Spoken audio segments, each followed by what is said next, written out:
Hey friends, I am Heather, a Showit web designer and brand strategist. I am going through a small mini series here where I'm going to talk about all of the basics of Showit. If you are brand new to Showit or you've been using it for a while, there's going to be tons of tips and tricks to optimize your website and better understand the functionality. So I'm going to go through just the basic toolbar in this video, all of the features that you can use to design and to add pages and really take control of your website and customize it to a way that perfectly fits your brand. So let's dive in. All right, so as you open your design window here for Showit, what you'll see is over here on the left-hand side is going to be all of the major page layouts that you have within your website. You can add additional pages using the plus button, and you can also navigate to your site settings, which is going to go through the overview of your URL and things like that. The design settings panel, which is very important to update your color palette, your fonts. Anytime you click on these little dots, it's going to give you a drop-down menu for some additional options here.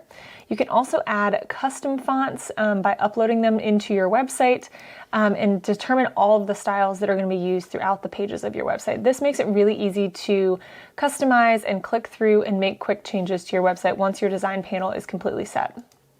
You can also go into the media library, which is really important for keeping hundreds of images organized. I always recommend putting these into folders. So for my client Abby here, I've got a branding folder, as well as for my client Abby here, I have a branding folder with some of her logos and assets, as well as some of her personal brand images, and then images for her portfolio.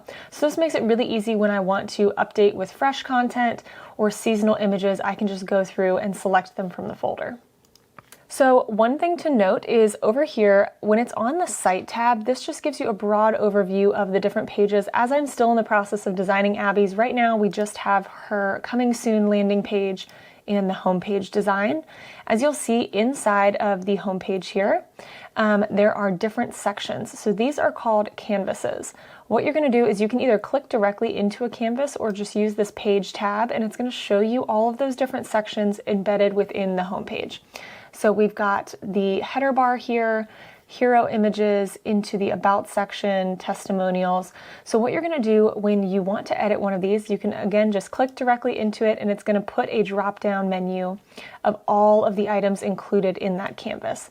So this is the easiest way to edit. You're going to drag and drop things and work within a canvas of your site. A great thing to note is that a regular canvas is just used on one time on one page. A site canvas, on the other hand, is a canvas that is repeated throughout different pages of your website. So for example, there are some awesome uses for site canvases, like your header bar, your footer. Those are going to be repeated on every single page.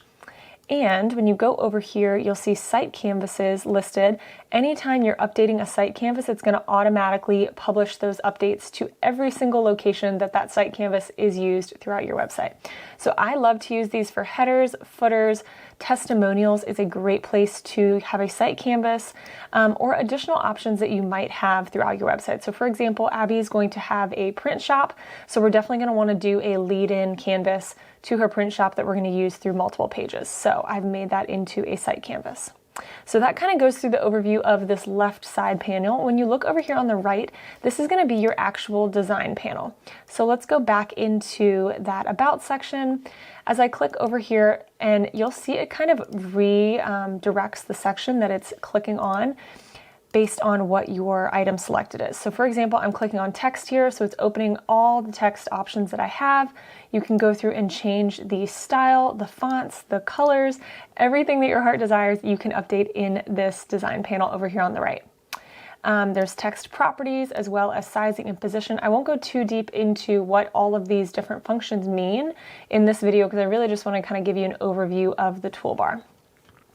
Especially hover is going to be great for working with a website that's really interactive.